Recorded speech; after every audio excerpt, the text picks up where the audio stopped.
Ajo që dihet domethënë te dietarët dalluar është çështja domethënë se a i kuptojmë urtësitë donjëherë, nuk i kuptojmë domethënë ne i zbatojmë urdhrat e Allahut subhanahu wa taala dhe largohemi prej ndalesave.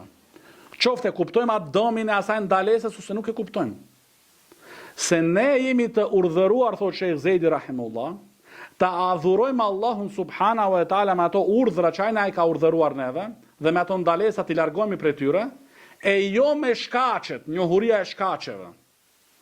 Edhe çdo gjë e lidhin për shembull si kanë hizbit për shembull me lidh çështjet do të thonë me aktualitetin. Jo po ky ka hyp në han, e ka pa, ka qenë plasme, s'ka qenë plasme, vjen tjetri e mohon një gjë e tillë, edhe ne, si ka thënë Sheikh Fozani hafidhahullah, pastaj do e bëjmë fen ton sipas ato që na tregojnë perëndim. Kjo domethënë nuk e toleron Islami.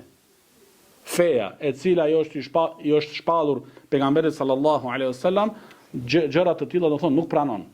Që të bëhet lojë domethënë në duart e njerëzve të kufrit dhe të nifakut. Sot vërtetojnë diçka, nesër e mohojnë, edhe çka do bëjnë muslimanët? Ne jemi të bindur se Kur'ani dhe Sunneti janë shpallje për Allahu subhanahu wa taala dhe janë të sakta. Edhe nuk luhatemi.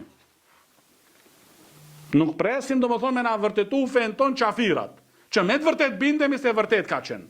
Se me të vërtet duhet t'i besojmë kësaj. Edhe Sheikh Salih al-Sheikh edhe Gjova Paradodit thotë, nuk kena besun këtë fe verbërisht. Se dikush do shë mendon, jo ata arabët atje, lindet në atë familjen e tij, në rrethin e tij, edhe i imponohet feja. S'ka zgjidhje tjetër për të. Jo, thot Sheikhu, Sheikh Salih al-Sheikh hafidhahullah.